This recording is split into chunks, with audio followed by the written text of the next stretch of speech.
Mormon Government Part 1. Does Jesus want us to be ruled by men? In studying the history of civilization recently, I came across a quote by Jean-Jacques Rousseau that made me think about the attempts and failures of governments through time. In his book, The Social Contract, Rousseau said, "Man is born free, and he is everywhere in chains." While I look around me at this moment in time, I don't see my fellow citizens in actual chains. Yet it did cause me to wonder if we are living in true freedom or in some kind or level of bondage. And further, I wonder if anyone has ever had true freedom. And that brings up the next logical question. Does God intend us to have freedom in this life? Or does he intend us to be ruled by men? And if ruled by men, what kind of government does God want us to have? As always, when I have important questions I'm wrestling with, I look for my answers in the Book of Mormon. What does it have to say about governments and rulers? Well, quite a bit, actually. But first, I want to address an elephant in the room. The elephant is that the Book of Mormon has a problem. Pretty much everyone who learns about the Book of Mormon or gets a copy of it does so from the LDS Church. And the very LDS people who give out the Book of Mormon give it out with giant strings attached, strings of doctrines like polygamy, strange temple rituals, $100 billion tithing portfolios, and the supreme authority of current church leaders. These strings the LDS Church attaches to the Book of Mormon often cause people either to never want to read it or else to misunderstand it when they do try and read it, because they are taught to understand it through the LDS lens. Mormon historian Paul Toscano described this problem when he said, "The Book of Mormon is like a gold mine that is buried under a pig farm, the pig farm of the LDS Church." I agree. How many millions of people are kept from considering the beautiful truths found in the Book of Mormon because of the false doctrines and bad examples of the LDS leaders that cover it up? Even so, I have a great hope for a future time when the Lord will fulfill his promises in 2 Nephi to bring forth the Book of Mormon in power and in truth.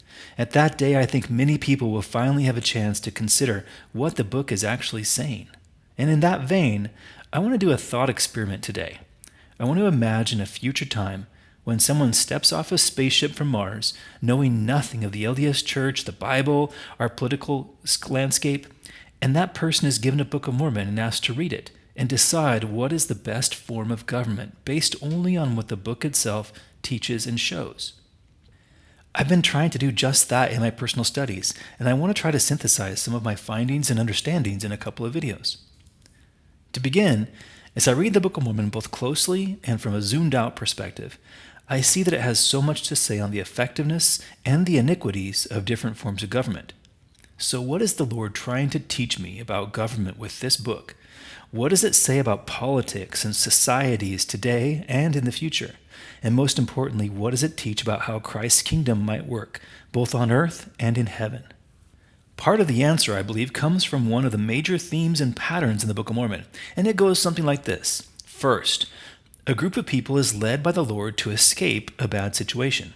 For example, Lehi's group fleeing Jerusalem, Nephi's group fleeing Laman and Lemuel after Lehi's death, Mosiah, who is Benjamin's father, his group escaping the destruction of the land of Nephi, Alma's group escaping King Noah's army, and the Jaredites escaping the tower. Second, the group arrives in a new land and forms a community. Third, then someone wants a government, and so they pick one.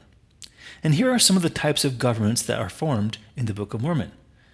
Monarchies, where they are ruled by kings. Theocracies, where they are ruled by priests or religious leaders. Critarchies, where they were ruled by judges. And patriarchies, where they were ruled by clan chiefs or family heads. In each of these scenarios, however, the Nephites kept getting called to repentance by upstart prophets, and each kind of government they formed was eventually destroyed or led to bondage of some sort or another. So which is the best one? And what can I do not to end up in bondage in modern times? To find out, I want to invite you to watch the next few videos as I look into each of these forms of government that the Book of Mormon discusses in more detail.